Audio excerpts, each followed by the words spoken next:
Jangan lupa subscribe.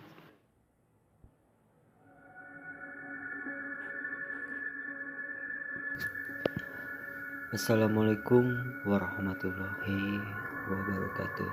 Selamat malam buat kalian yang melihat atau mendengarkan video di channel ini. Seperti biasa, saya di sini akan menceritakan hal seram dan misteri. Dan untuk cerita malam hari ini, misteri rumah sebelah. Namaku Ratna. Aku baru pindah dari Bandung ke Jakarta. Kami pindah karena ayah dipindahkan tugas dinasnya ke Jakarta. Aku sebenarnya tidak mau pindah, karena jika aku pindah, aku harus menyesuaikan diri lagi pada lingkungan baru. Tidak hanya lingkungan yang harus aku sesuaikan, tapi rumah baru, sekolah baru, dan juga teman-teman baru. Aku adalah orang yang tertutup. Aku tidak suka banyak bicara dan tidak suka keramaian. Jakarta bukan tempat yang cocok untukku karena terkenal dengan keramaiannya. Aku sudah bilang pada ayah kalau aku tidak ingin pindah, tapi ayah dan bunda tetap memaksaku untuk ikut pindah ke Jakarta. Kalau kamu tidak ikut, mau tinggal sama siapa di sini? Kata ayah sambil marah padaku. Akhirnya aku pun ikut dengan mereka ke Jakarta. Di perjalanan, aku hanya bisa diam dan hanya bisa bermain dengan adikku, Jody. Aku dan Jody lalu tertidur karena perjalanan ke Jakarta lumayan melelahkan.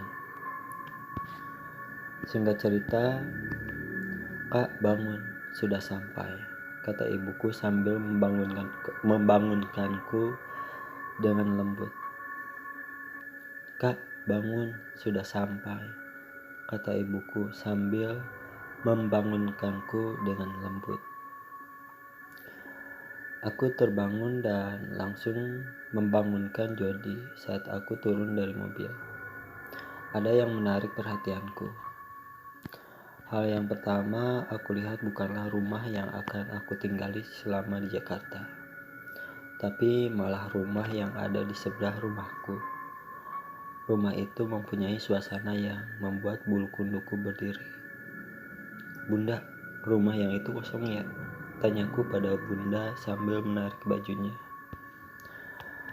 Bunda hanya menjawab tidak tahu. Aku meninggalkan perhatianku pada rumah itu dan masuk ke rumah baruku.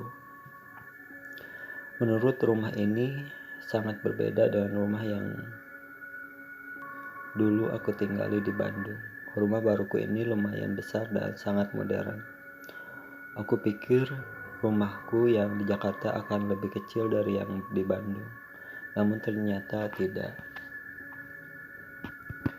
Setelah seharian berbenah rumah, akhirnya aku bisa istirahat juga. Aku membawa makanan kecil ke ruangan tengah untuk menemaniku menonton TV di ruangan TV. Sudah ada keluarga kecilku yang menunggu makanannya yang aku bawa sambil menonton TV. Kami mengobrol tentang apa yang akan kami lakukan besok saat hari pertama memulai kehidupan baru di Jakarta. Tidak terasa, hari sudah cukup larut. Jody pun sudah tertidur di sofa. Ayah lalu menggendong Jody dan memindahkannya ke kamar. Aku juga sudah merasa lelah dan aku pun berjalan ke kamar baruku. Aku naik ke tempat tidur dan mematikan lampu kamarku. Awalnya aku tidak tidur dengan lelap, namun aku terbangun karena mendengarkan sayup-sayup suara yang aneh. Terdengar seperti suara pintu terbuka dan ada langkah kaki yang berjalan. Tapi aku mencoba untuk tidak peduli dengan suara itu dan melanjutkan tidurku sambil menarik selimut. Keesokan paginya aku terbangun. Karena bunda membangunkanku, aku sama sekali tidak ingat dengan kejadian semalam. Aku pun berjalan menuju kamar mandi. Setelah mandi, aku turun ke bawah untuk sarapan bersama keluarga kecilku. Saat aku turun melalui tetangga, Aku melihat sesosok bayangan yang berkelebat cepat di hadapanku. Dan bayangan itu menembus dinding.